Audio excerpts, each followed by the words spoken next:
Yeah. Hello, everybody. Welcome to the ADH's event, Platform Socialism, a conversation with James Muldoon. I hope Muldoon, I pronounced that correctly, or at least like somewhat correctly. Yeah, that's good. Um, okay. And yeah, the ADH is somewhat socialist, a socialist think tank organization which is active in media work, intellectual work, and as well as also intervening into practical workplace struggles. And this is part of our mix of intellectual work and media work. And I'm very honored to have James with me.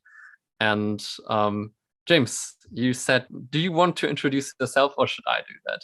I'm super Either flexible. way, I like that you introduce your organization as somewhat socialist. I have never No, heard an no, organization do that before. It's like we're somewhat no, socialist. no. That was a mistake of mine. I'm sorry. I was. I'm I'm, somewhat a lecturer at a university in the United Kingdom. we are socialists. I said it was just like a verbal Socialist on a mistake of sunny mine. day. That was just a verbal mistake of mine. I'm sorry. We Yeah, are no, I'm social. Yeah, joking. yeah. Well, let Okay. me introduce myself then. I'm a Yeah. senior lecturer at the University of Exeter. And I'm also a researcher at the Autonomy think tank in the UK, which produces analyses on the future of work and economic planning. And yeah, I'm the author of Platform Socialism, which I'm going to be talking about today. But I'm also the author of a couple of other books, one of which is called Building Power to Change the World, the political thought of the German Council movement. So my research is kind of in the history of the workers' movement and left socialist kind of political thought. Awesome. Okay. Before I ask you the first question, which is also going to be like kind of like an introductory question, I want to Yeah, start I actually like with that. a Keep me with a on my quote. toes. Yeah, no, I wanted to start with a quote actually from the book, so to kind of like Oh, set the excellent. I like this set the even more. tone um, from the beginning of the book, which is about how the concept of platform socialism is both an ideal as well as a process.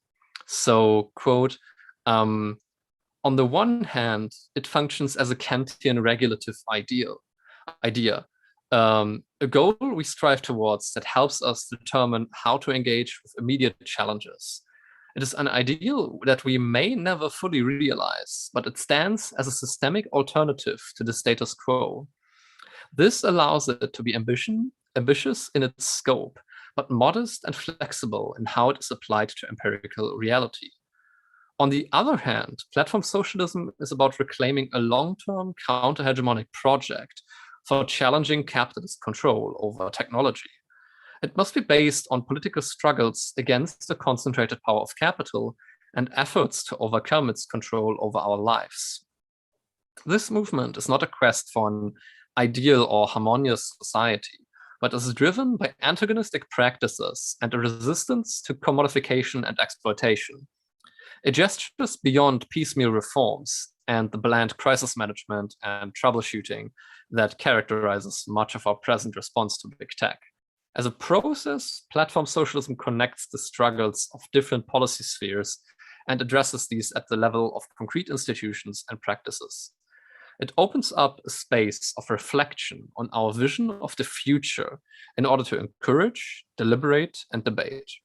Rather than providing a rigid blueprint, it invites amendments, additions, and corrections. Our sketches should be provisional, contestable, and part of an ongoing process of discovery and refinement.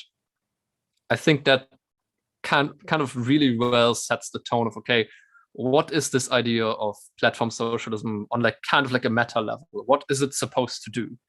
And now kind of like the introductory question that you probably get asked a lot, this, what did you drive to write this book? What did drive you to write this book? Like where did the desire and the need to like, okay, I need to write this book come from? And what frames it? Well, as you alluded to in the quote you just read out, which is nicer than I remember it, I'm a reasonably good writer. I You was are. striving to put forward a systemic alternative to big tech. So what I really found when I was reading a lot of the literature of leftist critiques of technology and of big tech, I found that there was like a lot of people that were really stuck within a very liberal paradigm, right? That it was about increasing competition within the tech sector, that we had a lot of emphasis behind the antitrust and anti-monopoly movement, but that it was quite hard to discern what a real left-wing critique of this would be. Of course, you have the famous surveillance capitalism paradigm, but as I argue in the book, I don't think that is very left-wing. Ultimately, I think it's basically a kind of apology for capitalism and a plea for a kind of healthier, more ethical form of capitalism, which I don't think is possible. And so I wanted to really put it out there.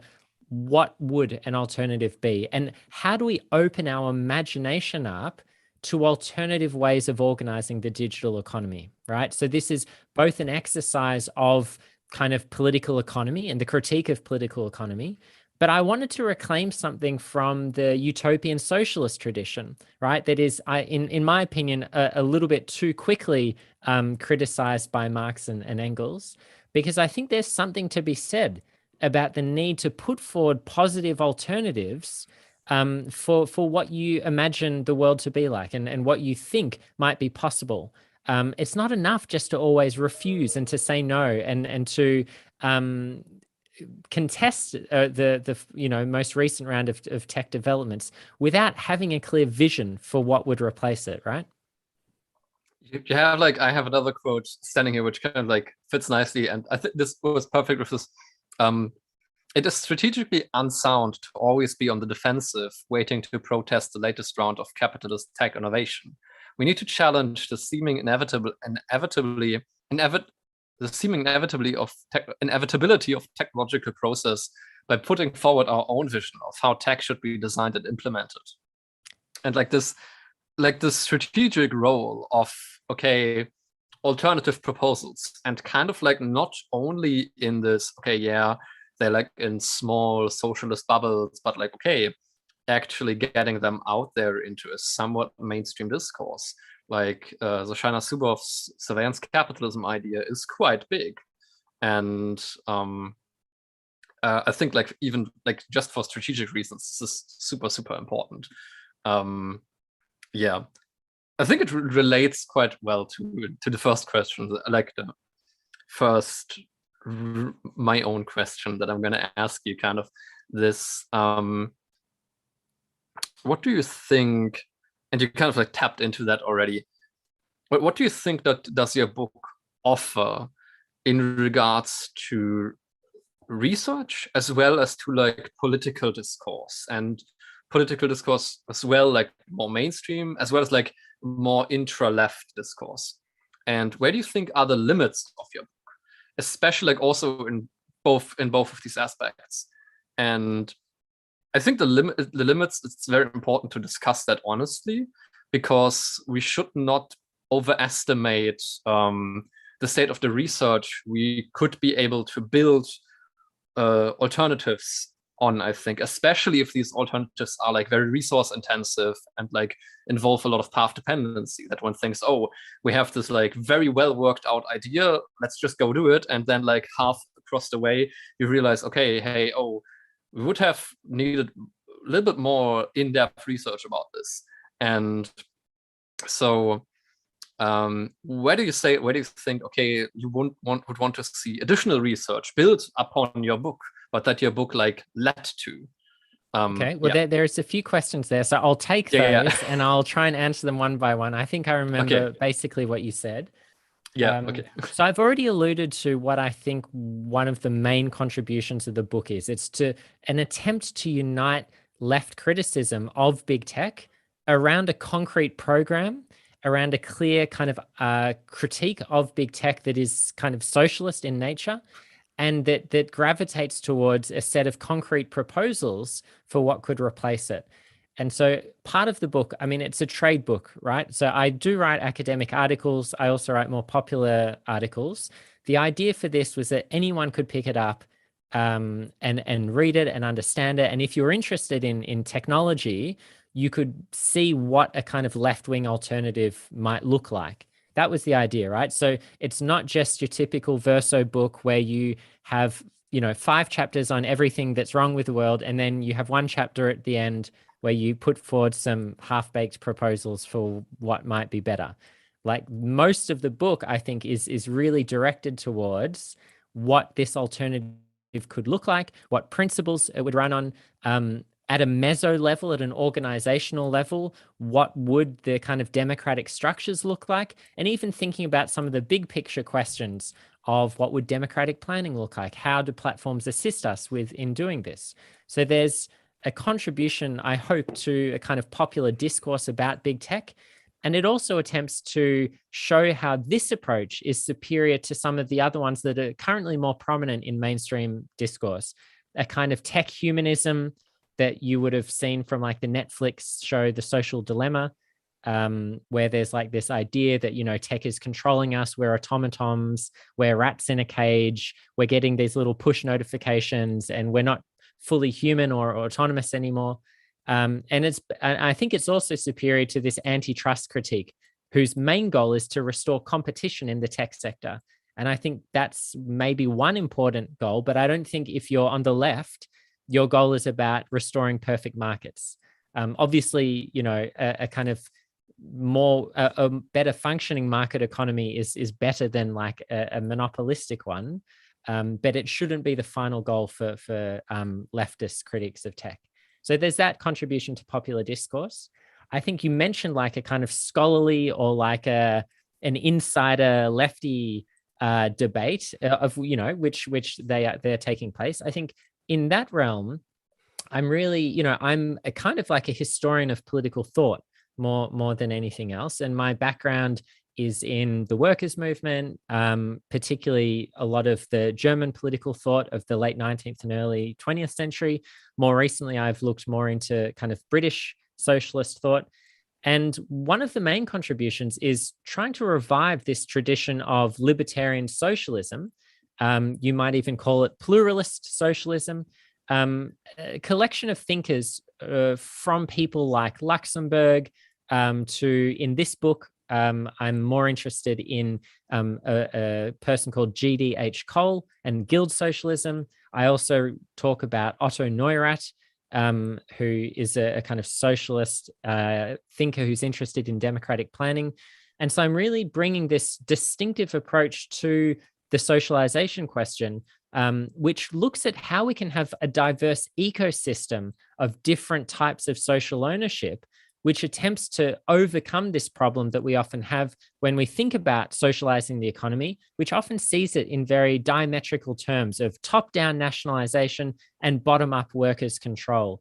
And so I kind of inject a few nuances into this debate by talking about questions of scale, talking about how we can combine elements of each approach, and how we might draw on this like older tradition to think more about creating a participatory economy, which really gels with a lot of the current movement, both in the developer and software world, towards greater user ownership and control over platforms, but also responds to that important left-wing and socialist idea of creating better worker power, better worker ownership over infrastructure, and thinking about how we can take back control of some of this from forms of capitalist hierarchy that have developed. So there's that kind of more theoretical element, something that I'm hoping to develop more in some of my academic work.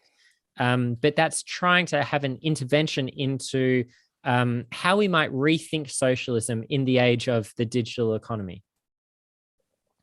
I think especially I would be very, very interested in like those are the more academic articles that go like really in depth, and I'm gonna come to this in later. We'll get into that more. I also something else you asked is you asked me what the limits of the book were. I agree that this is.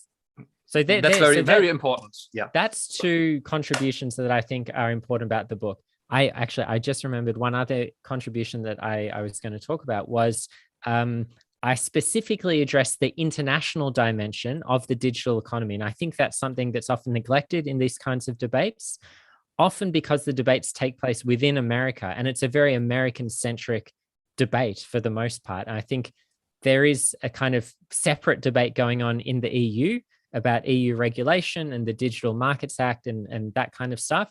But I think it's very much taking its cue from stuff that's happening in America. And I think because it is a very American-centric world, a lot of the debates, even on the left, get framed in terms of, well, what national regulations could we enact? And, the most left-wing thing you could propose is like, we need to nationalize Amazon. We need to nationalize Google. But even if that were the case, it completely neglects the kind of elements of digital colonialism, the global supply chains that provide the raw materials and assembly products and labor for tech products. And it ignores the kind of democratic structures that you would need at an international level if you wanted to involve all the users that use these platforms, the 1.92 billion users that Facebook has, the 92% of the search market that Google commands. If you want them to be involved in any kind of democratic process, you have to face these really tricky questions about how to institute democratic forms of governance at a really, really large scale. I think that's very tricky to do, but unless you confront it, you're facing a very restricted view of what democracy could look like. So that's another, I think, benefit of the book or like contribution. But important limitations. What did I wish, or what do I hope to be built upon, and what are maybe some of my regrets having written the book and things that I wish could be otherwise? I think there's a lot of fertile ground for building on some of the more big picture questions of democratic planning and participatory planning. I really think my main contribution in this book is working at what I would call the meso level, right? At specific organizations. What would a democratic Uber look like? What would a democratic Deliveroo or Uber Eats look like? How could we organize a kind of short-term rental accommodation service at a municipal level? They're the questions that I focus on. I'm inspired by people like GDH Cole, who think that democracy kind of starts from the bottom up. And I just find this approach quite appealing. And so where I touch upon questions of, big picture planning, it's certainly not a concrete blueprint. I wouldn't want anyone to take my book and say, oh, we have it all now, comrades. Now we're off to the revolution. It's certainly not like that. Because I found there to be a relative dearth of kind of contributions to these concrete visions, I wanted to get something out there that hit upon a bunch of really important points and that would start, hopefully, these new conversations and a new type of conversation about this. So what I'd like to see more is more big picture thinking about a democratic economy and a planned economy that isn't just kind of meso level, that's trying to tackle these big picture stuff. And I'd also like more examples covered. I'd like there to be, discussion of how all kinds of industries and all kinds of platforms could be democratized and what that would look like, where we need to start. I've kind of chosen a few key case studies of what I take to be some of the most important ones, but also the ones that kind of loom the largest in our popular imagination about how we think about a digital economy. And so more of that would be really good. I have had this inclination that one of the possible limitations of the book might be that by constraining myself to the current paradigms of what platforms look like, I fear that I'm perhaps, I've fallen into the trap of just replicating the type of platforms that we have rather than going one step further and essentially like designing new platforms that don't resemble in any way, shape or form the platforms that have come before them. So it would be interesting. I would like to see really new and innovative ways of organizing services I guess what might be really interesting is the cultural economy. So the creator economy. How do we fund that? What does the political economy of that look like in a way that isn't corrupted by the influence of the big tech companies and the very extractive practices that a lot of these platforms have, where they really just do nothing and exploit the kind of hard work and the labor of creators on platforms like YouTube and Twitch and elsewhere. And that would also be a really interesting project. So some of the big picture stuff, some more examples, maybe entirely new platforms. These are some of the lines of research that I would find it really interesting to pursue. And I'll definitely have my eye out for new work that's coming, dealing with those topics? I think like having then reassembled, like having some kind of panel assembled, or like some kind of event that basically then collects like and says, okay, hey, look, here's the research, here's your research that has been like the starting off point for that, and look, here's where that led, and here are other people who are working on that, and let's come together and discuss that, and kind of like we should organize this. This sounds amazing. I would love that. And like I'm always that would be really, I'm always trying to think about, okay, what strategic role can like a certain book, a certain podcast, certain research project or something play in like the larger socialist project. And something like, it's always like, okay, building upon building upon each other and trying to spread stuff as much as possible. And okay, so there was like, okay, basically going a little bit more into, okay, what could democratic participatory planning on like international scale look like? Starting point, like strategic starting points for the project of platform socialism, and maybe entirely new platforms. And like these were the three main points you said, right? Where like you would like to see more extensive research that you feel like, okay. I think also just the international stuff is hugely important and it never gets covered. So I'd also like to talk more about that. I remember like you had in the end some kind of proposals for somewhat institutional mechanisms, or like completely new institutions that were under I don't like perfectly remember, but were at least like somewhat associated with the UN, I think. That was one suggestion. So the big kind of I guess contribution at the international level is thinking about, do we need an international labor organization or something equivalent, so like a specialized UN agency, but for the digital economy? And so I suggest something called the Global Digital Services Organization.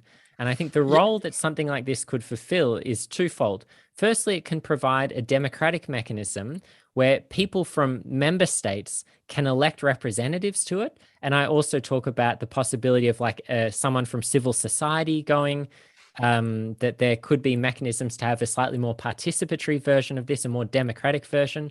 But the second major role that it plays is in organizing a digital wealth fund that will be able to fund developers and fund new projects. Because I think the real thing that's missing at the moment is investment in non-commodified alternatives. And it's so hard to do so because no one wants to invest in something that's not going to make any money. And what really struck me when I was researching this book was how much was achieved by people at various moments in history with so little funds. All of the big projects that I look at, the contemporary prototypes, the free and open software movement, things like the Decode project in Barcelona, contemporary like Fediverse networks like Mastodon, they have no money. They have absolutely no money. And some of them are just spectacularly good for what has gone into them and what investment has gone into them. And so at this international level, I think what we need to be doing is funding diverse communities from many international audiences, developers from the global south, developers from marginalized communities, to help them develop products and services that will be open source, that anyone can use, that will start to create the next set of tools for creators, for developers, for people to use for a whole variety of things. And I think that's really exciting. And it really wouldn't be that hard to have something like that organization. And we do have foundations at the moment that are kind of funding various kind of tech for good projects. The issue with some of that is it's a real big story of elite capture, right? Like you look at some of I don't want to name names or get too into it because I don't want to get blacklisted, but you look at the kind of center left space for tech and it's just private institutes, rolling in cash from the big foundations who are just doing super questionable stuff. I mean, many of whom are like literally, they're like have toxic work environments, they're toxic human beings. There's a lot of like crazy stuff happening around there. But I think having a kind of, digital services organization that was out there funding actual developers, going out of their way to find people that are able to develop products, that are able to build communities around these new services. I think that really goes some way to thinking about how we can move outside this very New York and America centric kind of world of big tech and its kind of philanthropic arm. I have to, because we're already jumping into like super particular aspects of the book. I wanted to. We can keep it more general, but I wanted to, like, for people who probably like maybe haven't read the book, I wanted to have like one clarification question. That's like one of the things where I was like, after or like while reading the book, I was like, okay, I do think this is the kind of structure. I'm just going to read it out. So the different kinds of organizational, or let's say like, give me a second. What is going on? I'm sorry. In the meeting is visible on Twitch. Is this supposed to be? Yes, that is that's supposed to be this way. There is no other way. Like, just okay. Sorry, I was just answering a comment there. Yeah. So what I wanted to say, the question is, yes, you propose like different organizational forms for different platforms on different scales. And basically the kind of like rule of thumb you say is this like. I think so I call it the principle of subsidiarity. Yeah. Yes, subsidiarity. Like basically, okay, make it as local as possible, but like as long as the service is, or like the function of the platform can still be maintained. Yeah. And yes. And I want to ask like no, wait. I feel like I get where you're coming from. You want me to talk about social ownership and the question of scale, right? It's no, I have. I'm sorry, I just needed to find the question again. No, it's more on the meta, and more of a meta question of the structure of what you lay out. It's about like my question on like the hierarchical structure of commitment or certainty of what you propose, because I had the impression that basically this more meta model of like, okay, the principle of subsidiarity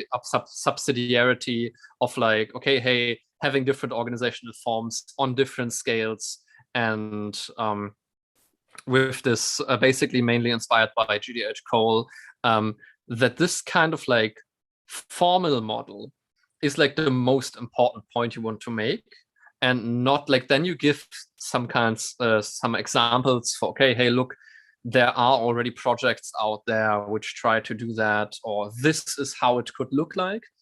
But basically that, okay, you're not as like, these are suggestions.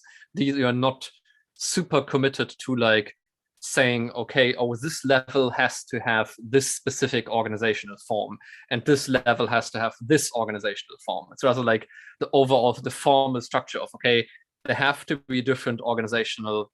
First of all, it is not one blueprint for everything.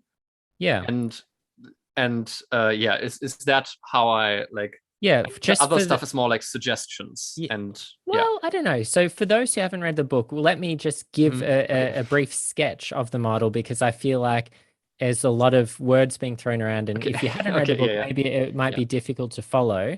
Let me tell you my approach and then some of the concrete details. So one of the questions about how we might have a socialist intervention into the digital economy is, what would collective ownership look like? What would common ownership look like over these platforms?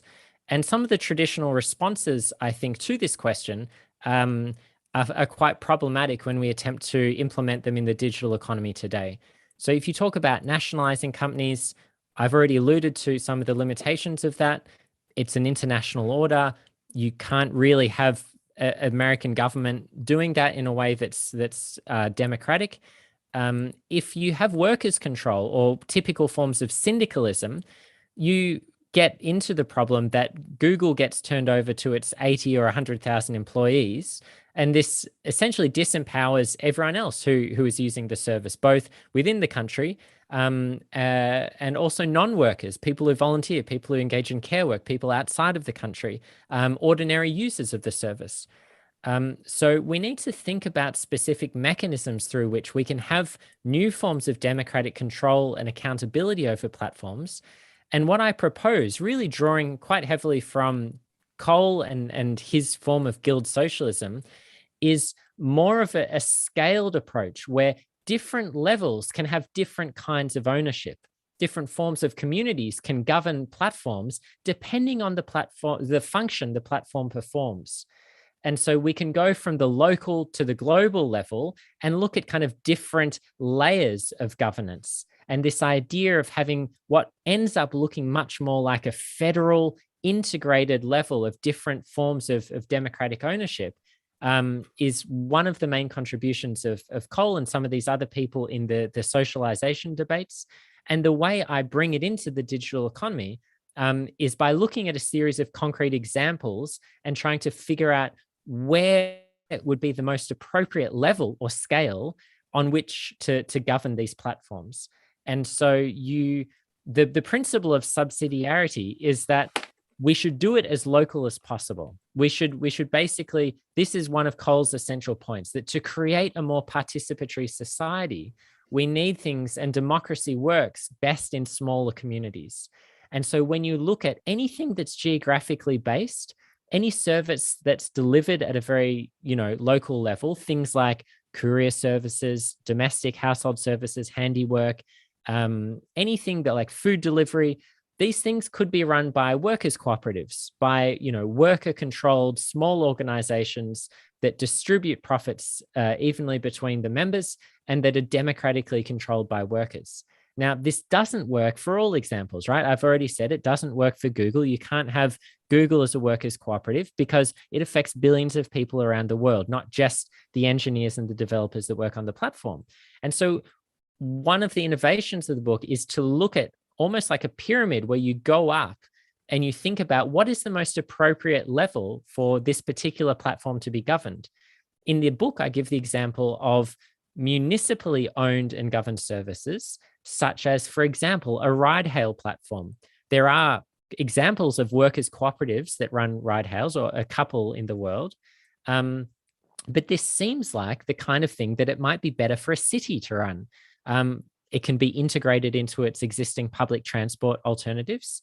They can take advantage of the data and the data storage and computational capacity that a city holds in terms of the mobility of citizens within the city. They can pay their drivers properly. They can, ensure that people can be nudged towards public options rather than private fossil fuel vehicles. So there's a lot of advantages of something like that. Also, the capital that a city has, the amount of money that they can invest is often going to be a lot more than a small workers' cooperative. And so you go up the scale looking at different alternatives. Now, I think the thing that you alluded to was, am I more committed to the pluralism of the scale than to any specific scheme that I talk about? Well, in a way, yes, right? In a way, I think you can't argue with that. I don't think you can. I find it implausible for anyone to come back to that and say, no, you can only have workers' cooperatives, or no, you can only have nationalized something. I just don't see how you can make. You can come back. Sorry. Yeah. I don't see how you can make those arguments, right? And I think all I'm doing is really focusing on the international aspects of the problem, and B, thinking about a realistic way in which we can, address the question of how do we have social ownership in the digital economy? It must happen in scales.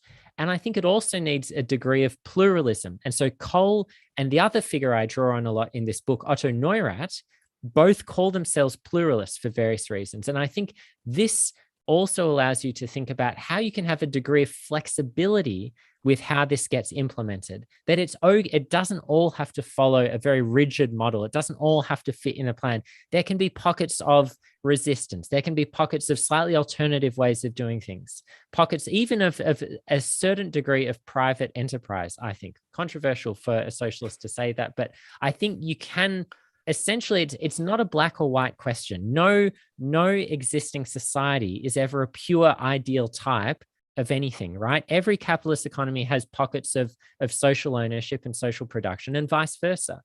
So I think having a degree of pluralism allows you to think of both a diversity of forms and a diversity of scale, but also thinking about a little bit of messiness along the way, a little bit of a mixed economy in which you're constantly pushing to further and to enhance the solidaristic elements of that and the elements of common ownership, but that it's always a kind of work in progress. But yeah, I interrupted you. I interrupted you. No, the thing is with this, okay, the messiness and I think it kind of relates to the quote that I read out in the beginning of like, okay, there may never be like this point where, okay, we reach the point where, okay, hey, we now have complete platform socialism. It's rather this like regulative strategic ideal. Maybe it my question was not this, or my point was not this, okay, hey, are you more committed to one specific organizational form or to pluralism? My question was, are you, is it basically this, okay, it seems that you are more committed to like the principle of pluralism and democratic participatory planning rather than saying, and so basically the very fact that there have to be different scales and different organizational forms and that they have to somehow interrelate with one another, but you're not as committed to like saying, okay, this specific scale has to have this specific organizational form. That there's basically a place for experimentation. It's a question of, okay, finding out what works best, but there is not the same degree of flexibility in saying, okay, hey, no, we may also start to doubt the principle of subsidiarity or the very imperative of pluralism. Like there's more emphasis on the pluralism part and the different scales part. If I got that right. Yeah, I mean, I think that is accurate. I think that I think it would be foolish at this stage of development to start being too prescriptive about which organizations have to organize at particular scales. And I also don't think that there's going to be one size that fits everyone. There are some cities, for example, that don't have very good public transport, many cities around the world. It doesn't make sense for my sketch of a kind of transport for London style black cabs Uber thing to be transposed to cities that don't even have a existing rail network or are too small or it's too inconvenient.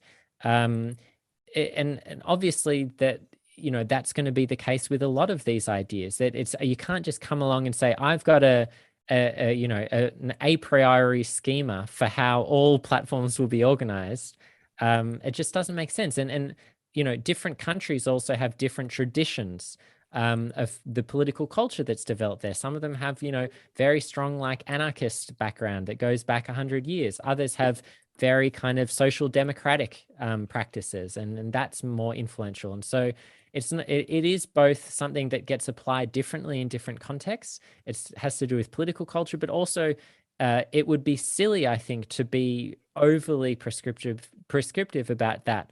Some of the other things, however, so for example, the principle of subsidiarity, all that's really saying is that democracy matters, that we need to privilege forms of local decision-making so that workplace democracy can be real, so that users can have genuine control over the services that they use. and that we can create this more participatory culture where people feel empowered and like they have a capacity to be active citizens and to have a say over these kinds of digital services that they use. So I think, yeah, you're right to say maybe there's less wiggle room there, because I just think they're more foundational principles. With the I have I would is there something like in like where does the principle of subsidiarity come from, or where's like the argumentative back? Is that in Cole or is that in Neurath or Well, it's in a lot of people. It's okay certainly okay in okay Cole. It's in Mhm. Cole. I mean, it's basically one of the foundational principles of most federal systems, right? And I think this Okay, maybe this is a nice little contrast in terms of like the history of political thought, that in both kind of like liberal and socialist political thought, you know, there's another division you could draw between each of them, between more centralized models of institutions and more federal models. And so Hannah Arendt is a great example of someone who's like a bit unorthodox, a bit outside of the boxes, but really sees herself as this federalist thinker, right? She's very critical of, you know, some of the more centralizing tendencies of political thought. Often, you know, like people like Hobbes to Rousseau, she kind of sees this as like this incredible centralist thinking. Oddly, of course, in her book on the two revolutions, she kind of thinks that the French Revolution is this centralized model, where the American Revolution is this great federalist model. You know, we can question that, but Cole really is an example, and perhaps one of the rare examples in the socialist tradition of someone who has this much more federal structure, where you have a series of nodes who are connected in as part of a broader system, that they're kind of integrated, that there are coordinating institutions between them, but that an element of autonomy is maintained by these. Okay, so it's leaning much more towards the anarchist end of the socialist spectrum, right? Because classically, socialist, and I think in many respects, Marx himself, a very centralist kind of thinker, right? That there's a head, that, you know, we need to take over some of the centralized aspects of capitalism and kind of use that for left-wing purposes. And I think Cole is much more about not only taking power, but about transforming how that power operates. And I think the ultimate vision for someone like Cole in this federalist socialist tradition is to really think about the conditions for democracy and the conditions for a more participatory society.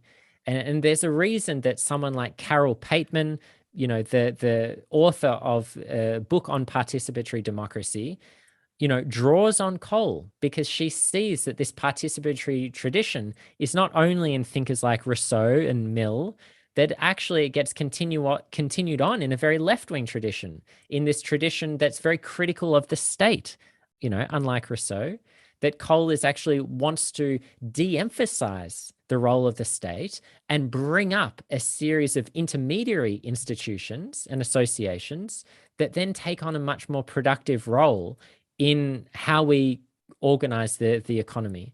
And I think that idea of a participatory society is best actualized for Cole, and you know, I share this view. It's best actualized through a more federal structure of political life. I think that's really important, because not all socialists would agree with you. You know, Lenin is all about taking over the centralized apparatuses and using them for socialist purposes.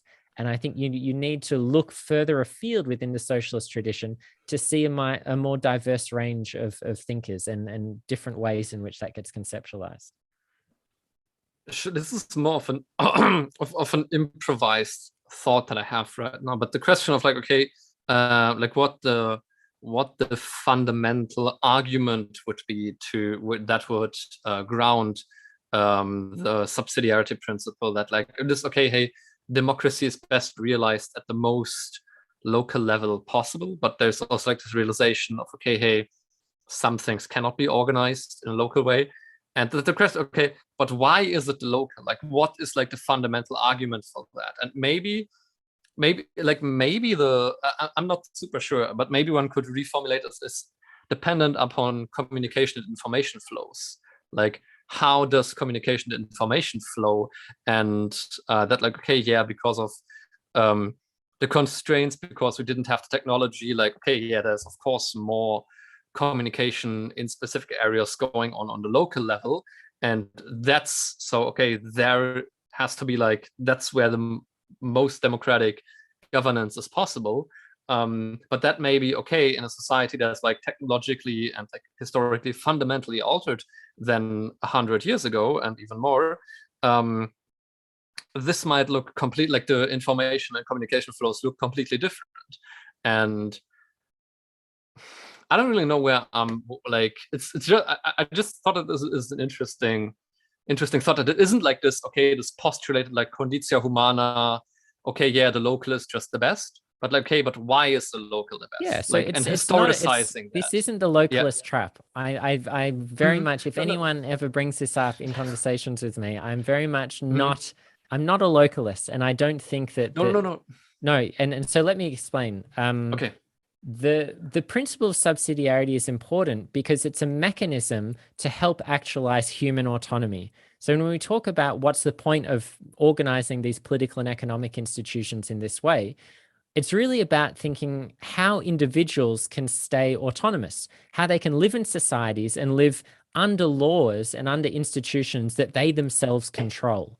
And so I really think this kind of very old Kantian project of making your own laws and finding instruments through which to do that, which he gets from Rousseau ultimately, right?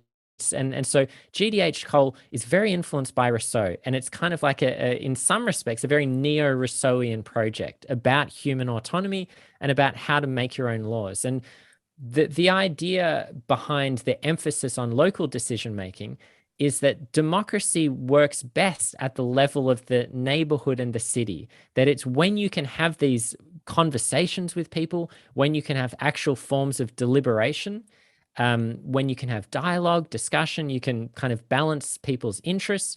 That's when you can actually start to have a genuine say over the conditions of your existence.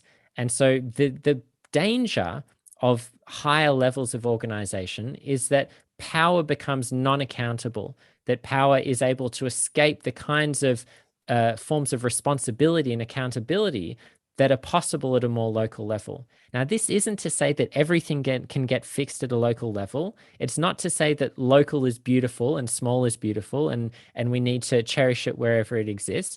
There are genuine problems that must be solved at a national and international level. But many theorists of democracy have noted that it flourishes best under conditions of limited numbers of people. And the way to solve that insight with the problem of our many billions of people that live on the earth is to think about federalist forms of integration and coordination so that you can achieve and maintain a degree of autonomy for local groups, that you can set your own agenda, you can decide on your work schedule, you can figure out how you're going to use various productive goods in your as part of your factory or as part of your service or business. And that you will be able to decide on some of these fundamental questions while still having a degree of coordination with other federal bodies. Now, the precise way that works is, the subject of many, books, and the contribution that I've made here is really just trying to reinforce this particular way of thinking about the problem and to offer one example of how it might work in practice. The question that I would have is, okay, but why does it work better at a local level? Like, what is it about? Like, what? It's not just, okay, yeah, it's on the local level and like in a different in the context of like a limited number of people that works the best. But okay, that's like an empirical observation. But what's the explanation for that? Yeah, I can give you a concrete example, okay, right? So think about Airbnb. It's a global business with, apartments in hundreds of cities around the world in almost every country. If there's a policy decision that gets made about how Airbnb properties should be let, about how many nights are possible, about what the host should or shouldn't do, that decision is going to apply to everyone across the globe. It's going to be incredibly difficult for people to have meaningful impact or influence on how that operates, right? So you're either going to have a majoritarian problem where you get a kind of group of people that are going to dictate the terms constantly to everyone, and there's going to be a permanent minority that will basically never get any say. And it's also going to be really hard to actually organize any genuine participatory procedures, precisely because there are so many people. You could put certain things to a vote, but the more people are involved, the less power any individual has over that process.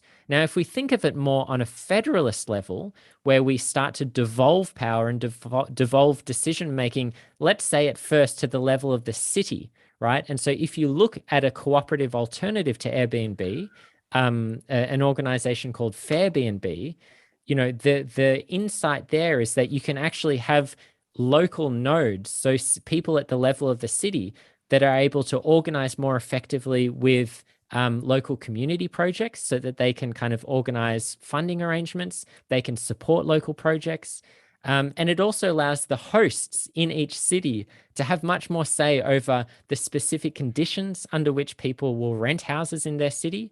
If you have one city that's very over touristified versus one that needs more tourists, they'll want different policies. And it allows greater levels of participation, more control for the hosts themselves.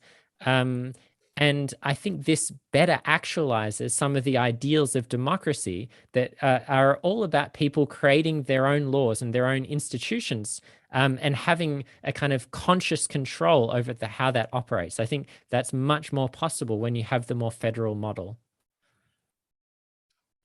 Yeah, I think it's like, especially in that example, it's like very, very plausible. Okay, let's move on. I'm glad I'm convincing you, because I feel like if I can't convince you, I'm going to have trouble, right? You're basically, I'm preaching to the choir here. It's okay, so maybe one of the a little bit more methodological questions again that I personally am very interested in the question of, okay, how does one, especially like as a leftist think tank, media organization, etc.,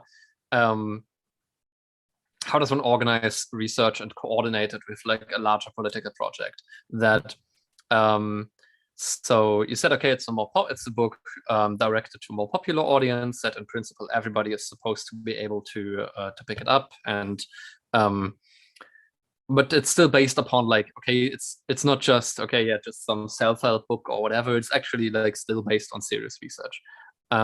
Yeah, so it's not James Muldoon's 12 Rules for Life, if that's what you're wondering. I do think we need I should write a book like that, though. That would be good. I do think we need a Jordan Peterson for the left, but that's another. I would love to do that. I would love to do that. But I try to be that already. But I completely suck at it. But okay. What I wanted to ask is, can you maybe give us an insight into your work at Autonomy and how like your work ended up in this book, for example? Like how does serious academic research or your research in a think tank end up becoming this popular book? How does that work process look like? So in addition to my academic work, I also am a researcher at a think tank called Autonomy in the UK. And so you can check them out at autonomy.work. That's their website. And we know them. We know them. Oh, you know them. Or maybe some of your listeners, maybe some people watching don't know them. But I'm sure I definitely, you know them. But they are working on questions about the future of work, about economic planning, about a green recovery and green transition. And my work within that think tank is centered around the Autonomy digital unit. So we are focused on questions of the digital economy, about understanding how work is changing through the use of new technology. And we're really most interested in how we can influence policy and the digital sector to shift towards more emancipatory horizons of the different forms of digital services that are available. So we've had projects that focus on platform cooperatives, for example. We have someone in the unit who works a lot on micro work platforms, so Amazon Mechanical Turk. And I'll give a plug for his book. It's Phil Jones, and a really excellent book that just came out with Verso called Work Without the Worker. That's highly recommended. And we've done some work with local cooperatives. We did one project with food delivery cooperatives from 5 different cities around the UK, and we kind of created this network, and people came together, discussed common problems that they were having, and we tried to work out, how to find sources of funding, what to do with their businesses. We wrote a little how to launch a food delivery cooperative guide. And so we're really trying to provide meaningful analyses of a range of these questions and find a way to bridge the kind of what can often be a very separate academic discourse with practitioners who are working in the field, with policymakers, and try to kind of inject some of these left-wing ideas into a more mainstream audience. Because it's no use if I'm just sitting here, convincing you for an hour that we need some particular idiosyncratic variety of socialism over another. We also need to be finding ways to talk to, a diverse range of people with very different political views than us.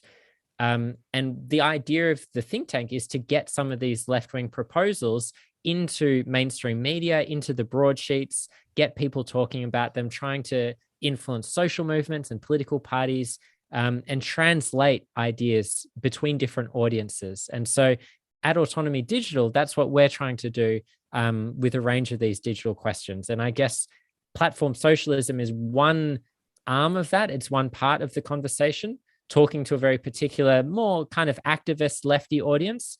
But we also have publications and outputs aimed at a variety of different people. So we're really trying to talk to as many people as possible, and think about how we can use the knowledge and understanding that we have and the connections that we have to, do as much work as possible in terms of shifting the conversation and creating this new common sense around new forms of, more egalitarian forms of social production. You also have this, give me 1 second. You also have the 4-week project, 4-day week project going on. That's like, I read on social media that there has been like this, like a wave of experimentation has started there. So that's this really huge project that we're involved in, related to a shorter working week. We're trying to, it depends on the audience, but we're trying to push shorter working week because obviously we don't want to just stop at 4 days. We're happy to move down to 3. And also we're, to also, one of the responses is usually, well, who's going to be at work on a Friday, And so we want to make clear that it doesn't have to be Friday that's off. You can work different types of hours. What we're arguing for is without any reduction in pay, a drop in the number of working hours, and that the struggle for a shorter working week has been a key goal of the workers' movement since the mid-19th century, right? Since people were working 10, 11-hour days. And that actually what you see is, a series of crisis situations where there's a steep decline in the number of working hours, followed by periods of stagnation in which there is either a return to previous levels or a kind of plateauing of that. And that many people thought that by the time we got to 2020, we would all be working far, far less. And that hasn't happened. And, there's that very famous example of the economist Keynes, who says, my grandchildren will be working 15-hour weeks. And of course, lo and behold, we're still working 45-plus-hour weeks. So that's one of the biggest campaigns and most public-facing campaigns Autonomy is involved in, for sure. Mm-hmm. Okay, that's interesting. I didn't what you said before, that basically, okay, hey, this the book Platform Socialism isn't something that like came out of, okay, you do like the more like the really academic research, like, and then this has to be translated, but it came like out organically out of the project with like working with like, for example, the food cooperatives. And so that's basically, that's like the essential part of the project you're involved in with Autonomy. Yeah, I think it was a combination. Mm-hmm. Yeah, I think it was a combination of the two, to be honest. Like, okay.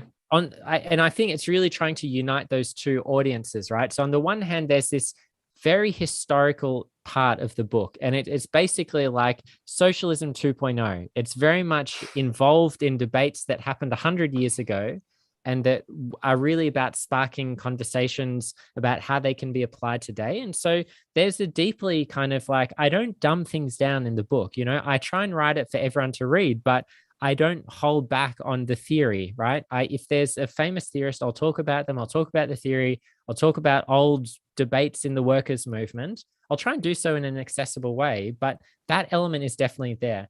But it is combined with questions of, well, how do we see that implemented today? What's the practical realization of that? And to do that, you can't just be talking about abstract principles. You can't just be saying, well, Cole said there was this principle subsidiarity, the end, right? You need to show people concrete examples of things working in practice. And for that, you need to draw on historical examples, but also contemporary prototypes, things that have basically like utopias that exist in the present. You know, small working examples of how things might be done differently. And they might be imperfect. They might have problems with how they're operating, but it's the only way to start thinking and acting in a way that breaks fundamentally from the logic of big tech.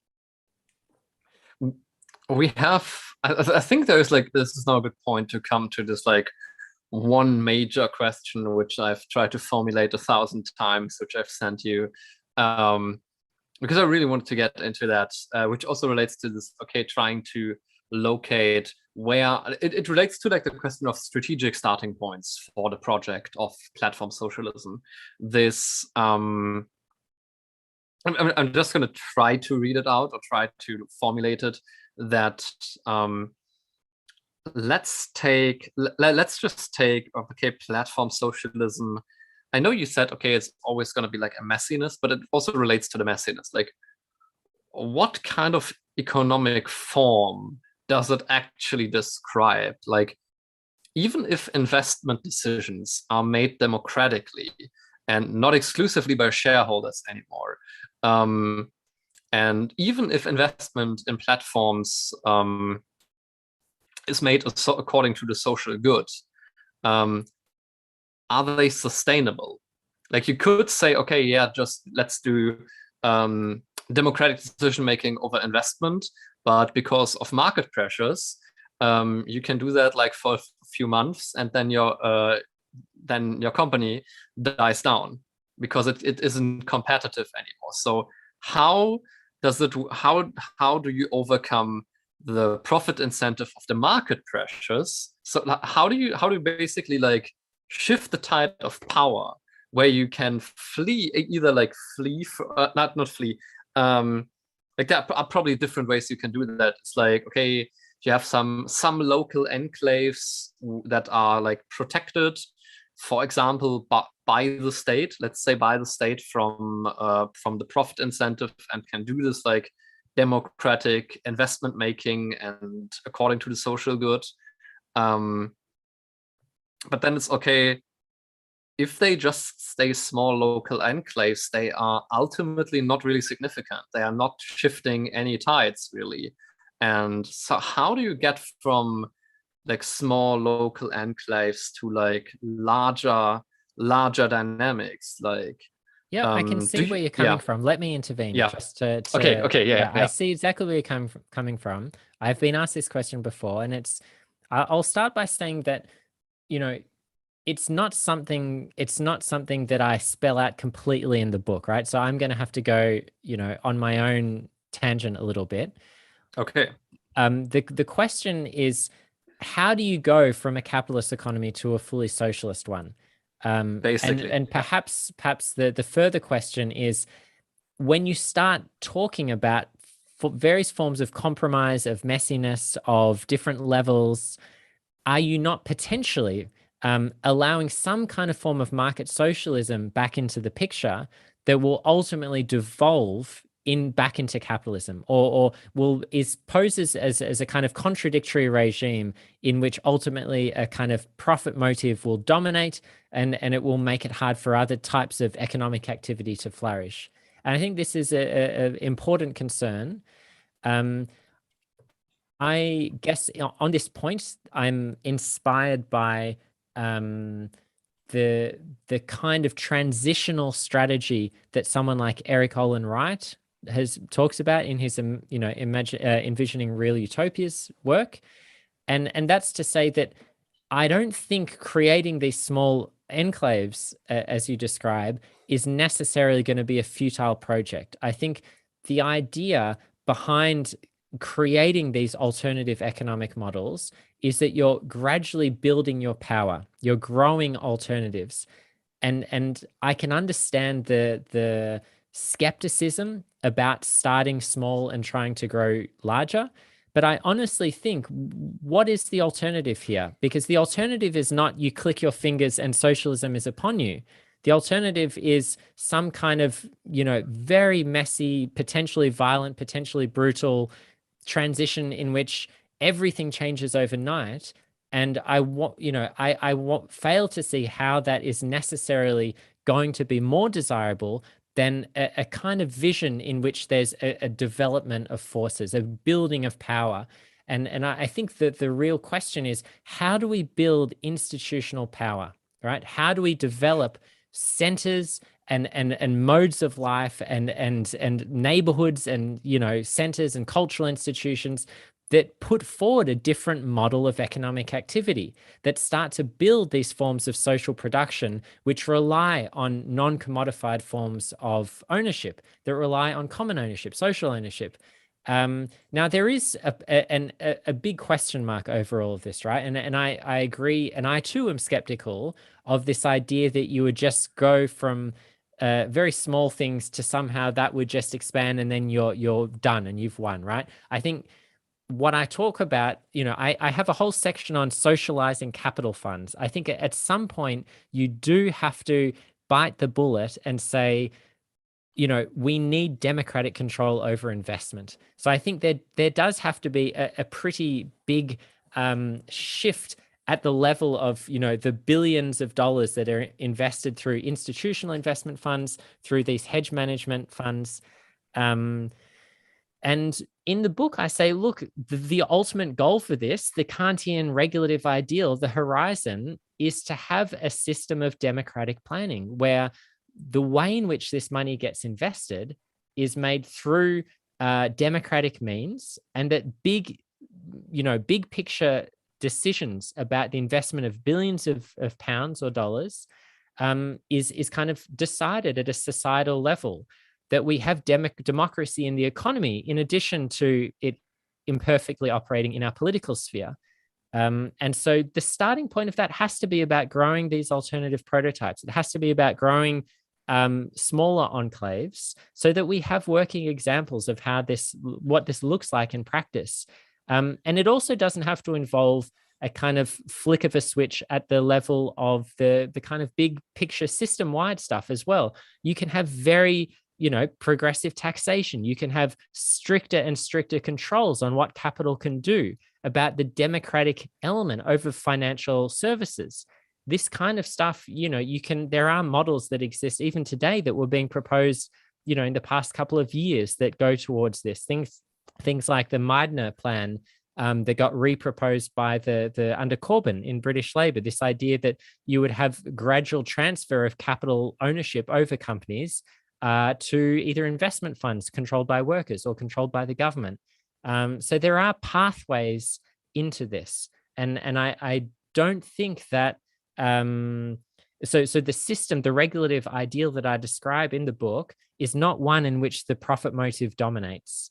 You might have small centers of various forms of private businesses, but it's the kind of endpoint that we're seeking is one in which, organizations are organizing social production, it's social ownership, and that we have democratic decisions over the investment of scarce resources, basically. So that's kind of my shtick on that.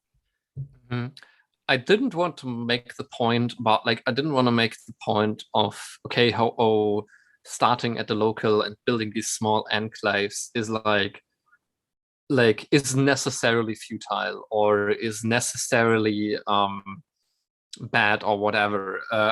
My question is rather one of, okay, how do you build these enclaves? Because it has to be a question of realizability, and the question of, okay, that they don't just It's like that one has to confront the question of, okay, how does one build these enclaves that they have some kind of expansionary logic in them? Either so it's not just like that, they don't just, oh look, we have like a small little nice enclave, but it doesn't affect anything else. It's like it takes a lot of energy and time to run it, and then we can point towards and say, look, here we were successful.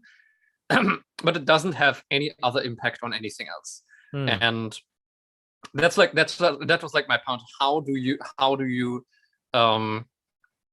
do you build these small enclaves that they affect things outside of them? Like, I think the idea of, okay, having working examples is very important. Like, and for that they might be, but they need to strive to have a hegemonic logic, right? They need to strive to become the new dominant paradigm. Well, I think how does one scale these things, I think the thing that works in our favor really is the modality of the internet really now allows for that virality of a particular model spreading. And I guess one example I'll give you is Wikipedia, right? Here is a model of a non-commodified form of organizing intellectual production that has become completely hegemonic in this space, right? It relies on volunteer labor, volunteer editors. It relies upon the principle of stewardship over knowledge. It's not a perfect system by any means. And you know, we can still have quibbles about it being like essentially like a private foundation or whatever with certain people that are at the top. But at the same time, it exemplifies a form of knowledge production which has become hegemonic. And your critique is well taken, because you know, it's a very common criticism of workers' cooperatives that they can become siloed from broader social struggles. And you'll remember that I do mention this in the book, and the need for us to escape that logic of creating small islands of freedom in a larger, much larger capitalist ocean. That when you're talking about these things, it does have to be a struggle, right? It's not just about creating an island, it's about expanding. Now, how do you do this? Well, the internet provides us a good example because, or a good mechanism to do this, because you can share code instantly, right? The free and open software movement allows people to, once we get some of these prototypes off the ground, for them to be easily replicable. And I think that we shouldn't overestimate the power of big tech, right? Because I think, and here's like the tiny autonomous Marxist in me talking, but it's big tech is parasitic, right? It's our activity that is the source of value. It's our labor. It's our, you know, trips to the shops, conversations with friends. They're just sifting through the data. And it would be, you know, on one level, it would be incredibly easy to switch to a new software, right? You would literally just download a new app and Facebook's billions would be wiped off their balance sheet overnight. And I think there is this fundamental vulnerability that we don't always appreciate. Now, I'm not an idiot. I'm not saying that this will happen or that investors aren't right to be investing their money in big tech because that's where all the profits are. Obviously, there are political reasons and coordination reasons why that's not happening. But, you know, life is unpredictable. Who would have thought that a whole range of things would have happened the past 5 years? I mean, mostly they've been bad. That's been the problem. But then the next 5 years, who knows what will happen? Like when Occupy Wall Street, you know, back in when I was more of an activist, when that kind of kicked off, it was one of the, you know, it went completely viral. It was in hundreds and hundreds of cities. All we would need would be for a few good models of how to organize the creator economy, for example, or you know, something that's like a slightly less terrible version of Web3 to kind of materialize. And who knows what will happen in the next few years. So I think we have more potentialities. We have more points of potential development than we usually think, because I think these kinds of alternative structures and alternative ways of doing things could become hegemonic, right? The reason they don't is because there's no money to be made in them. And people are much happier to sell apes and punks online and various versions of that because they think they're going to get rich. But, you know, there's still hope for different ways of doing things that have a more egalitarian and solidaristic spirit at their core. I think my concern here is like I completely agree with like, okay, the virality potential of the internet, and that's like, okay, that's a strategic key vector for being able to scale up things even in a somewhat decentralized way, and that's super super important. But I would like and also in the what you said about like worker co-ops in the book, for example, I think you tended like a little bit to talk about more in like two ideological way, that like, okay, it's about like, okay, the worker, like the owners of the worker co-op have to keep in mind that they are fighting a struggle basically, but there was less about like, okay, not what the people who are running this company, what they think and their attitudes, but more about like, okay, the actual like macro constraints and pressures they face, because like no matter if they recognize them or not, they will have to bear the consequences of them. And the question if they fail or not ultimately comes down, do they survive these systemic pressures? And I think that's where my like of like, okay, ideological upscaling and stuff like that, like that's very very easy to question as well, like, okay, how do you make it possible to materially upscale these things, these alternative models that like everybody can come up with like cool worker co-op models on like the local level, and which are run for the social good, but like, okay, everybody tries them out and everybody fails on their own in their own way because they realize, oh, we're just not profitable enough. Yeah. So I think you're right to say that like workers' cooperatives are not going to survive and thrive for very long in a capitalist economy. And I've seen, personally, a number of different groups give it a shot. We have many lessons from history.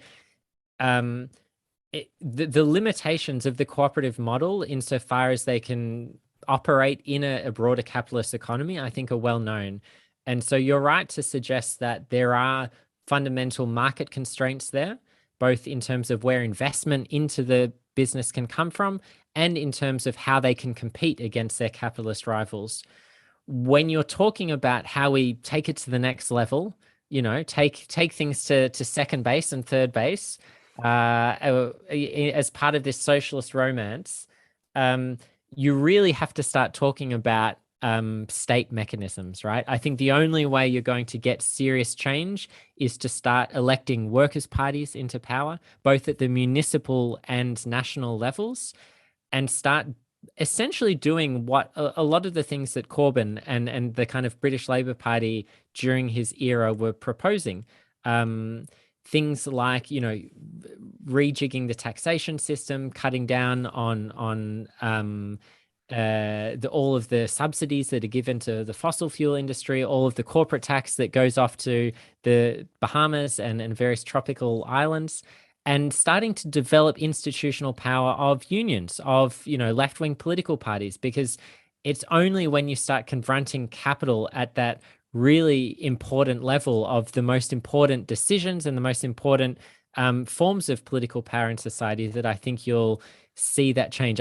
So I'm certainly not one who believes that it will happen through the power of local cooperatives alone. I think that the kind of further along you go, the more power you need, and the more you have to be constantly challenging the power of your opponents, because there is an element of zero-sum game to this, right? That to strengthen your own hand is also to weaken the hand of capitalists. And I think that strategy is always going to be an important part of the struggle. And you'll necessarily come into conflict with state institutions, and that has to be an important site of moving beyond the kind of local worker cooperative.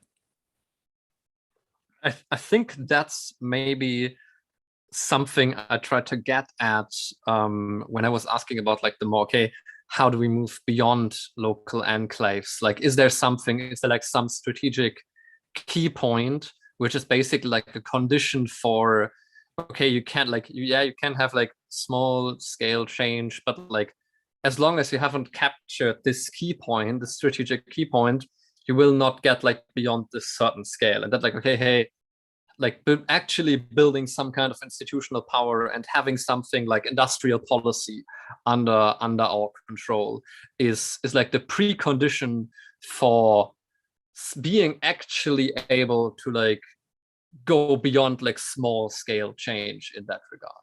Yeah, I'm a I huge think that's believer what in I that. was. When I Okay. was, I moved to the UK in 2017, and I spent many, many months and years campaigning for Corbyn and fighting for the left-wing government when it appeared possible. Of course, that's the path to power, right? Of course, that something like that within that kind of a two-party institutional system would be an enormous lever to affect change at a very, very important level. So I completely throw my support behind that kind of a struggle. But I also think it's important to not fetishize the state, to not think that the state and kind of party politics or elections are an end in themselves, that leaders wouldn't themselves be constrained by certain, economic imperatives once they get into power, because the story of social democracy and power is often a very sad and limited one, right? Even at their most radical edges, things like the Mitterrand government in France, or elements of Swedish social democracy, when they get into power, they just face capital strikes or potential capital strikes. And it just fundamentally changes what the government can do, because if capital is not investing, the whole society comes down and the government is potentially voted out. So it's not just about elections, but obviously I think we need to think seriously about the question of state power and this, party movement hybrid that came up a lot during this period, right? That you have parties that are backed by very well organized and powerful social movements. I think that is an important combination. I have another more critical question, which goes, you kind of often drop the word stakeholder in the book. Mm. And I think the most immediate association, especially as like a socialist, is like this it's like buzzword of stakeholder capitalism. Mm-hmm. Like that got even proposed by the World Economic Forum, if I'm not mistaken. Like it is like, okay, that's like a mainstream idea. Like that's just not some fringe idea. And it is like I looked into like a couple of World Economic Forum videos, and it's like this weird, like they somewhat. I think it reminded me a little bit of like the community washing thing that you were talking about in the book, which like, yeah, okay, oh no, like companies should not make decisions just based upon expected profit, expected returns to shareholders, but keep like basically take into account all possible consequences for every possible stakeholder, the environment, the government, communities they're part of, blah blah blah. But like, okay, yeah, that's just, yeah, the boards of these companies, like, please keep that in mind in your decisions. Like there's not just like, okay, we actually give these stakeholders actual leverage, actual control over decisions, how the company is run and how it would you see that is like, my question was like, okay, hey, would you be like a little bit afraid to have, or would you see some danger that like your model becomes absorbed into this like, talk about like stakeholder capitalism, where like, yeah, the community, like, but like without, and that companies may start to present themselves in this way, but like, okay, there's not just like, these people don't get any actual leverage. Well, I think I thought you were going to make a critical point, because this point I'm completely in agreement with you. And if you remember, the chapter I have on community washing is itself a complete criticism of this stakeholder capitalism. So I think, what I said was, when it gets introduced at the World Economic Forum, Airbnb really jump on that. And they'd actually been kind of working with this model for a couple of years before it gets to Davos. And it's a huge problem, right? That you basically, Airbnb, the CEO, the head of community, as Brian Chesky used to be called, kind of sees himself as this like community leader that's looking out for everyone. And they have this very flimsy stakeholder document where they talk in very vague and general terms about the communities that they're serving. It's basically stakeholder capitalism 2.0, because this was first introduced in the kind of Blair Clinton era, in the 90s. And it's interesting. And another point I make in the book is you always see the calm after the storm, that the stakeholder capitalism is always after a particular ravenous form of capitalism, where people are basically like, hang on, we've gone too far. Bring out stakeholder capitalism, tell them we're going to look out for them again. And it's when you get this like merciless form of capitalism, so like 1980s super capitalism, and then like the GFC and its consequences. And it's like, okay, boys, let's wind it back a bit. Let's just have a more moderate form of capitalism until they forget about the GFC or whatever it is we're trying to. And so Blair introduced it at a speech in Singapore in 94, I think. And now almost like 20, 25 years later, it's back again. So the entire argument of platform socialism is very much a critique of any possibility of stakeholder capitalism, right? It's a critique of this, surveillance capitalism paradigm, which, Shoshana Zuboff, and this idea that you can kind of return to a healthier, more ethical form of capitalism. All of these kind of soft left centrist versions of essentially a corrupt system are not on the agenda. I find it very hard to see how you would, wash platform socialism, be like, oh, we're just no one like the mention of the word socialism just kicks you out of most conversations, essentially, in polite circles. So I think that the real risk is that something more insidious like Web3 will become hegemonic. And really, like, some of the problems that you have with stakeholder capitalism, that it's basically just like a sweet bedtime story you tell children at night. They're the same problems that Web3 have, right? That it's not actually a fundamental challenge to the relations of power within the sector, that you will inevitably have the same kinds of people calling the shots, that venture capital is in no way meaningfully constrained by the paradigm at all. It can very easily tick a few boxes and release, have a few press releases that kind of artificially address some of the issues. And it's the same thing with Web3. You preach ownership and decentralization, but then, okay, you give a few people tokens, but actually all of the rich billionaires, they still have all the billions and therefore own all the tokens. And the kinds of tokens you own aren't going to get you anything. And there's no fundamental challenge to the power.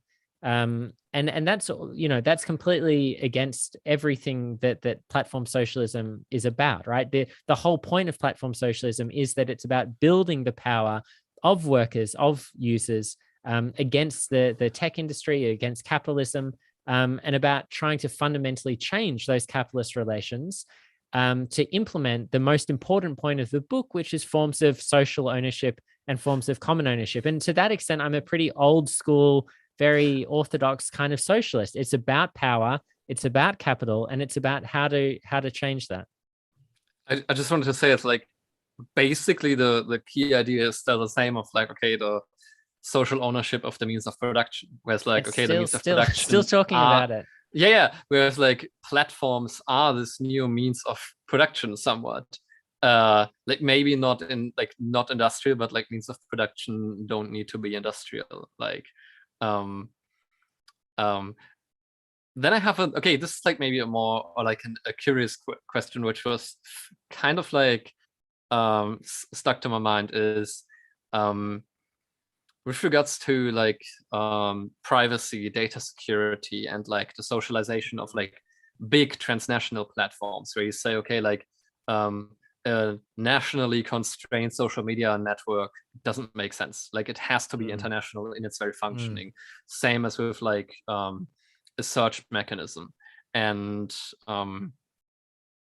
their governments, or like some kind of government institution, even if it's like the one of like the universal digital services, or this one global digital services was the like always like governmental or transgovernmental international institutions always play a big role in like how do you institute a form of social ownership over these platforms? And then you also said, okay, hey, there exist institutions that are operating at arm's length from the government when it comes to like privacy and data security. But these models of like operating at arm's length, as far as I remember, always were like on smaller scales.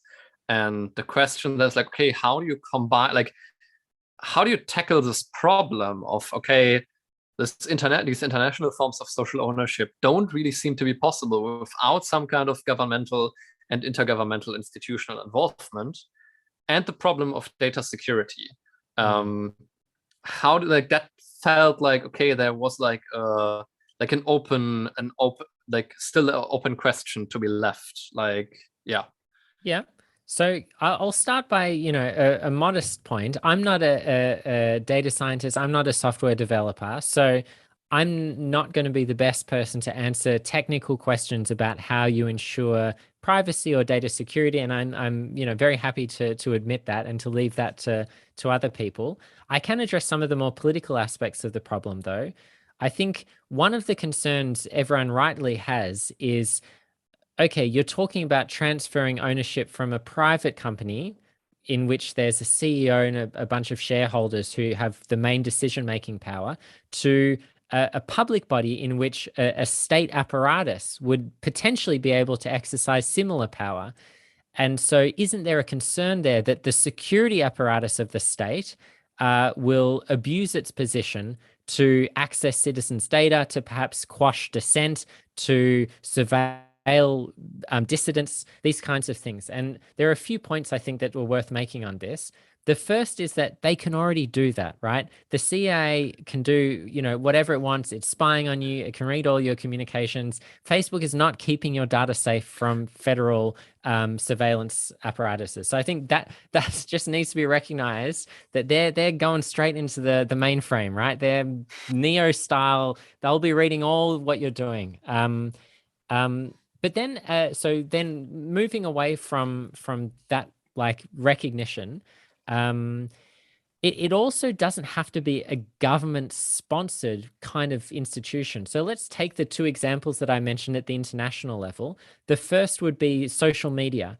And I specifically advocate for a much more decentralized idea, taking the examples of the Fediverse and networks like Mastodon, which don't rely on a single centralized server that would necessarily entail the kind of mass collection of citizen personal information that some people have in mind, where they think of like Facebook, but for America, like the American government running your social media. Obviously, that is not a good idea, a kind of state-run social media. I think that very few people would be up for that. The government doesn't have the kind of trust necessary to run such a service, and it has too much of a history of cooing other countries to really have themselves as shining beacons of democracy. And so, but the logic of social media is far more decentralized in its very nature, right? So it is possible to have a decentralized publishing and communication software that allows different bits of software to be interoperable and to be able to communicate with each other. Now, I think the working examples that we have of this are a bit limited, both in their user functionality and in the number of users that are currently on them. So I'm on Mastodon, but none of my friends are. And so it's quite hard for me to, do anything else. I'm just on Twitter all the time because the people that I want to talk to are there. But for example, there's software that allows you to post on both platforms to increase the capacity to kind of communicate across them. And I think more of us do need to experiment with these alternatives that aren't in corporate control. And so I think some of these concerns around data or data privacy and security are genuine ones, right? I honestly think that, like, I'm not saying for a second that any of this will necessarily be solved by a socialist alternative. All of these data breaches and concerns are still there, but I don't think they're any less than the private option. I don't think we're increasing the problems that we have. I think we're just having similar kinds of problems. And in fact, if we have a more decentralized kind of social media system, it might be that we have less of them. But again, in terms of the technical aspects of that, it's not something in my expertise, right? So it's for a conversation for other people to nut out. So I'm not entirely sure if I understood that correctly, but you would say, okay, that's like a big chunk of an answer to that question, or like a solution to that problem would be of technical nature, of the question of, okay, how do you technically implement something like these more decentralized versions where I'm still not entirely sure. Like, I'm sorry, maybe I'm obviously also not a data scientist, so I also don't know anything about that stuff. Well, What would you say? let's move on to a different Okay. aspect of the problem, because I'm fully Yeah. ready to acknowledge that those kinds of questions are super important, but obviously they need to be addressed by people whose profession it is to secure data and to develop systems that allow that to be done in a really efficient and productive way. But okay, maybe the to pick up on the link of like, okay, some kind of governmental or like intergovernmental agency being involved with like the either like socialization of already existing big platforms. Like, I have a good question to that. Also, like, for example, you make the example that like, okay, hey, there's a lot like Google would be like a worthy goal to be like socialized, and then take out basically like the advertising stuff from Google, and you're basically good to go. That you say with Facebook, it's way more difficult, because basically in the functioning and in the entire design of Facebook, it's like the way the data extraction stuff of Facebook is built into it, whereas in Google it's like easier to just take it out and have like the certain pure search functionality keeping it maintained. So where by Facebook it would probably be like less okay trying to actually socialize it, but rather to like, okay, bringing about like a competitor to Facebook, which can then try to hopefully shift the tide.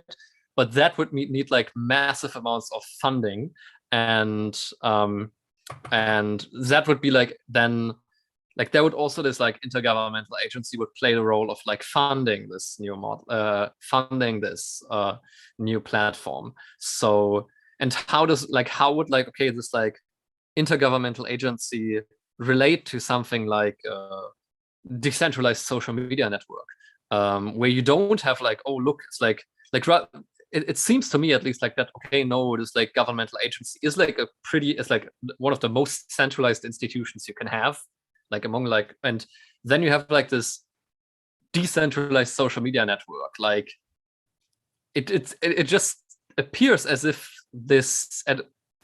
like on an institutional level, this intergovernmental agency would not be content with having this like not that much control over it. Well, I don't think they would have that much control over anything. I mean, if its main purpose is to develop and fund and support initiatives, it's really more in like an instigator role, right? A lot of these really big international institutions, it's more about setting norms and about kind of trying to have norms cascade down and to create influence and effect that way. Once you're at that level, there isn't that much you can actually do concretely, right? So you could fund developers to kind of develop software. It's not going to guarantee that everyone uses it though, right? Like people are going to do what they want. And so the kind of funding that an organization like that would have would necessarily be limited. It's not like they're going to have this Hobbesian power to just panopticon everyone and force everyone to use whatever software they wanted. Something like Google, I think, is just a prime example of a type of organization that could be run in a quite a centralized way, or that doesn't need to be federated, because it runs a very simple tool. And the comparison with Wikipedia, I think, is important, because although it's far more expensive to run a database like Google, because you have to index the web, you can't just get some storage. And the technical and computational power you need is far more because you're running so many searches, and you need to be very efficient with that. We have these added barriers, but at the end of the day, Google was a very efficient digital tool before it was an advertising platform, right? It was only after the dot-com bust that they were like, investors like, how are you going to make money? How are you going to make money? And this idea that, is now popularized by people like Zuboff and others, is that they started capturing all this excess data from people's searches and using it to build consumer insight and then sell that to advertisers, sell that to third parties as advertising products. But you don't need to have that. You can just have the search element of it and have a bunch of developers and engineers that are trying to optimize how that works, not in the interest of advertisers, but in the interest of having a really well-running tool that everyone can use. And so the democratic part of that, I think that's really important when you get to that level. And so you started talking about some concerns that perhaps, this is like a very centralized body, and maybe, the organization would want to take over social media and do other nefarious things potentially. But I think, so one reason I think that the democratic element of that can be a little more limited is because it's a kind of simple tool. You just need people to search, right? So you don't need to constantly have people constantly surveilling that, because I think it's different to content moderation, for example, or the governance of a service that is functioning at a more local level, that's affecting workers and affecting others. The democratic questions with Google relate to the ranking algorithms.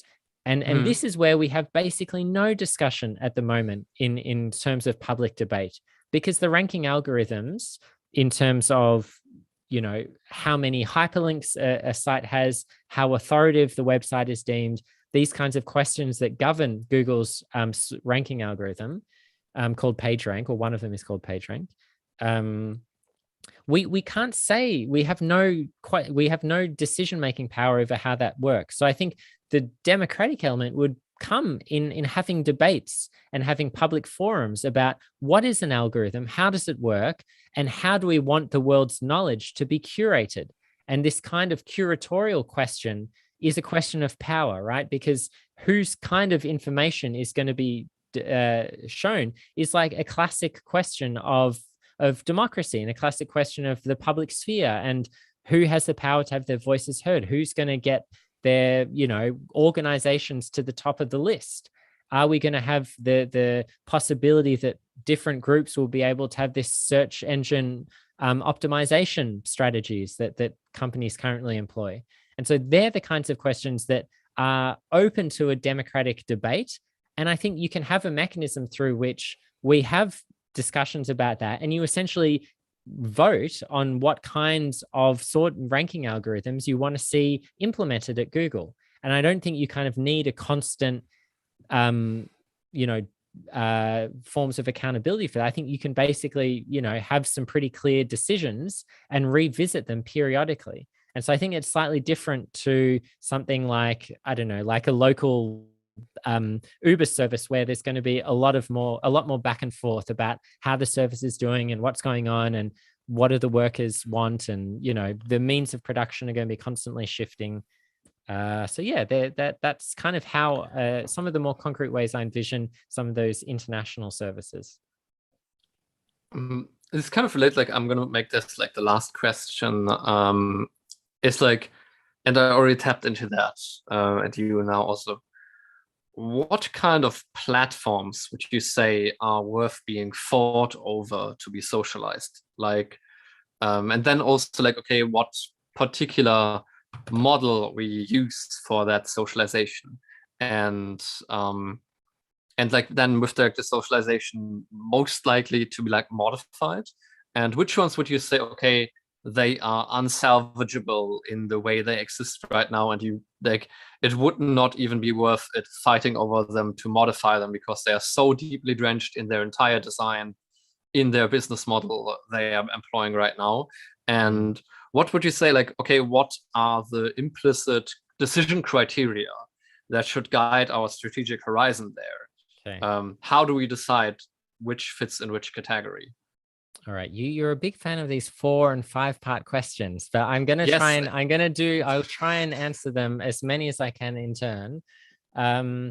Let me start by saying that when it comes to these digital platforms, I think that the really exciting part of a project of platform socialism for me is that there is incredibly useful aspects of how a lot of these platforms work, right?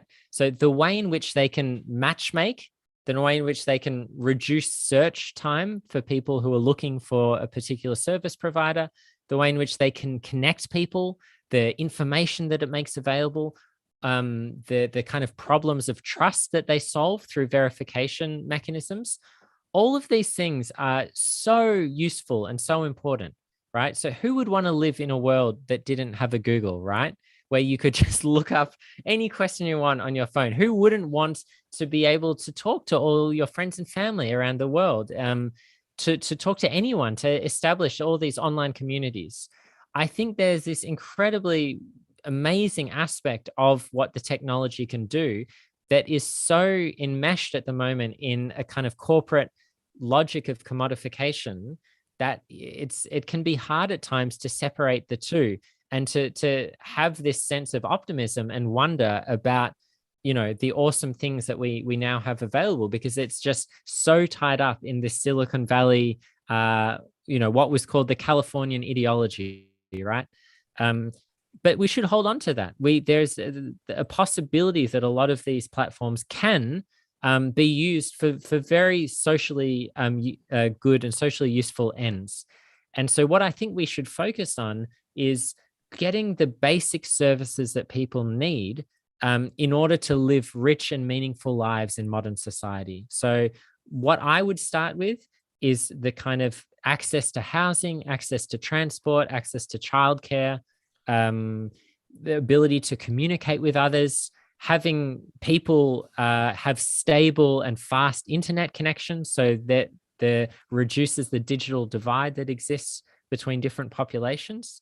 And you can think about a whole range of ways in which platforms could mediate this, right? In the domain of food, for example, you could have like a people's Uber Eats. Yeah, you could have like a service that is delivering very cheap, very nutritious, healthy meals to families at, you know, free or at very low cost.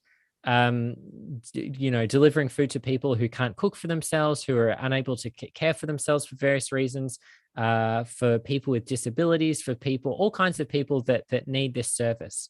You could provide transportation for people that are deeply in need of this. So there is a kind of basic social democratic project here of platforms for the people. That was actually one of my working titles for the book, because at one stage I was like, oh, people don't like socialism. I'll call it something that's more friendly, that's like not going to put some of the normies off. So I'll call it platforms for the people.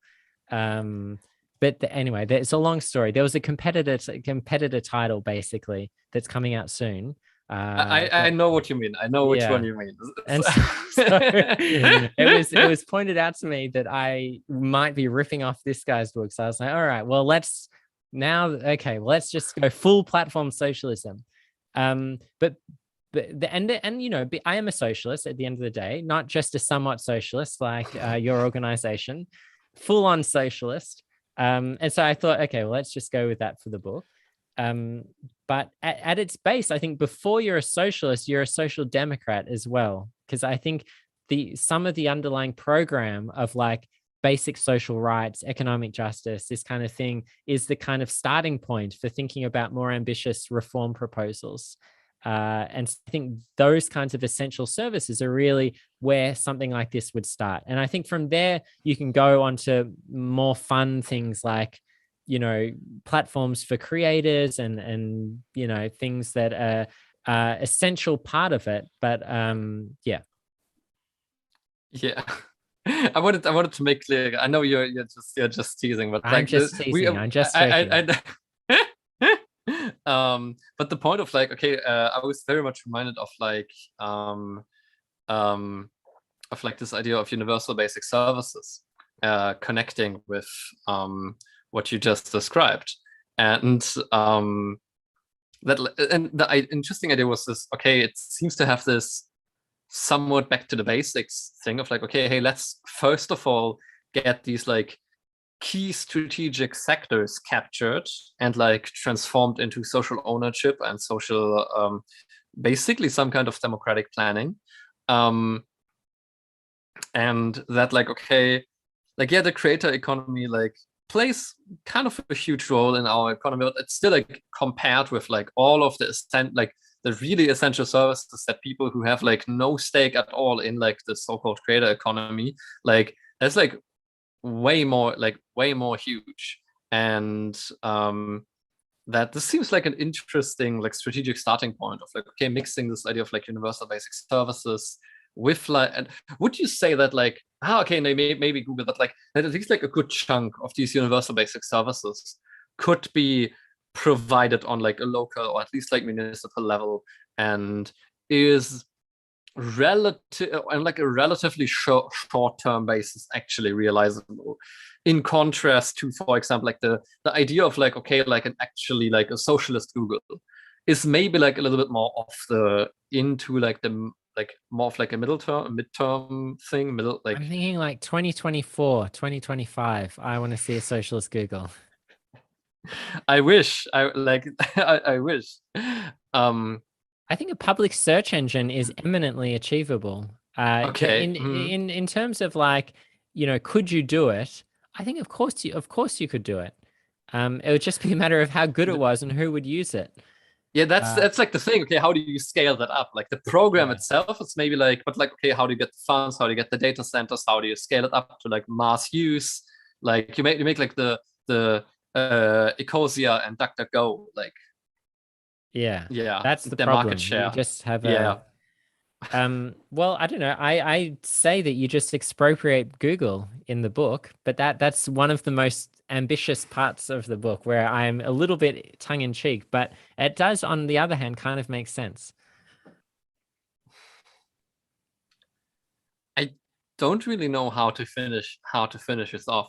There's like, and maybe the best thing is to not finish it off, but to rather say like, okay, leave it hanging, and say like, okay, What if we finish it on the very capitalist note of I plug my book and I give people a discount code in order to buy the book? Because I feel like having listened through 2 hours of this, you're probably very dedicated. I wouldn't get through. I don't think I will listen to this for 2 hours. It's too long. So the people at the end, they need a reward. You need a pot of gold at the end of the rainbow. So if you go to the Pluto Press website, and you type in Muldoon 30, you get a 30% discount on the book. So for those 4 or 5 people who have sat through the whole 2 hours and are just probably just absolutely raging to get the book at this stage, you can get a 30% discount, and you're welcome. do that. But I must say, like, the people who really sat through everything, like they have the grind set. They have the grind set for platform socialism. That is true. And there is like something about like, okay, the kind of like neoliberal subjectivization that's like that is especially hardcore in like the Silicon Valley type of thing. I think there's a lot of like LARPing potential that we as socialists, and especially as people working towards that, can like recuperate and can say like, okay, let's LARP as like they have the socialist grind set basically. And okay, someone says, okay, yeah, definitely gonna buy it. I need it for writing my bachelor's thesis. Okay, wonderful. Cool. That's like, yeah. I think we can have a definite like GM to all the socialists out there. Rise and grind every day, working on that public search engine. That's definitely part of it. Do that. Maybe I can end it with plugging 2 things. Go for it. First of all, if you're interested in work, like if this event made you interested in working with us, and you maybe want to conduct interviews like that, want to organize them, want to technically support, want to do whatever, we have like a bunch of projects. I'm gonna drop you a link into into the Zoom chat, where you can click on, and then you will get like routed into like a joining formula, and then we're going to make an interview if you fit, and then like if you fit to us, if that's cool, and then it's like we always very much welcome new members. And I need to really check when that is, really quickly. On the 10th February, so that's exactly in 1 week. We're gonna have at like 7 p.m. Central European time. We're gonna have an event with Simon Schaub about his book Technopolitics from Below, and the full title is Technopolitics from Below. It has like a more I think it's Algorithmic Management and Cybernetic Proletarianization. I think that's the full title of the book, if I'm not mistaken. Very much happy. You know what? I'm just gonna. Can I really quickly drop a link to that? I'm not super. Give me 1 second. I'm just, because we already have like the YouTube live streaming event. We already have that online, and we can just. I'm just gonna send you a link to that so you can enable your notification and don't miss that. Really quickly. Here you go. And see everybody in 1 week, hopefully. And James, big thanks for doing this and for sitting through the entirety of 2 hours here. That's good. We all had fun. I enjoy it. I only complain because I've been in the UK too long, and British people complain about everything. I need to discipline myself about making jokes about British people right here. I have to constrain myself. No, I have to live with them every day, so that's the only way I pass the evenings. Oh god, yeah, that's like, but like I feel like especially in this kinds of in these fields of like left media and this fields of like left research, like British people make up at least like half of them. Like it's like always on the panels, always like you always hear the accent, like always. It's terrible. Yeah. We need to put an end to it. More Germans, less British. No. Oh god, German. I wouldn't. Yeah. But yeah, I'm very much looking forward to say like, hey, you know what? Like, let's meet up in a year again. Let's see what kind of research and what kinds of like, okay, taking where you left off with your book, what research that sparked, and let's say, okay, hey, 1 year from now, let's come together again, assemble the socialist Avengers there, and I like it. I if only I can be Thor. That's my only. It's Australian, you know. So if that is possible, then yes, I'm on board. You can, but only if you're wearing the armor. Like only then. That's like the condition. I'll make some armor. I'll also have to go to the gym a lot, but we'll see how we go. And grow your hair out a little bit, like at least like for the earlier movies. Exactly. Well, thank you so much for having me on. It was an absolute pleasure, and I hope the stream's gone well. Same. I think everything went fine. Just gonna check after this. Yeah. Fantastic. Everybody who was in the audience, thank you so much. I'm very sorry that I couldn't respond to like the YouTube chat or anything, but I said if you want to participate, let's come to the Zoom. I can like monitor that one.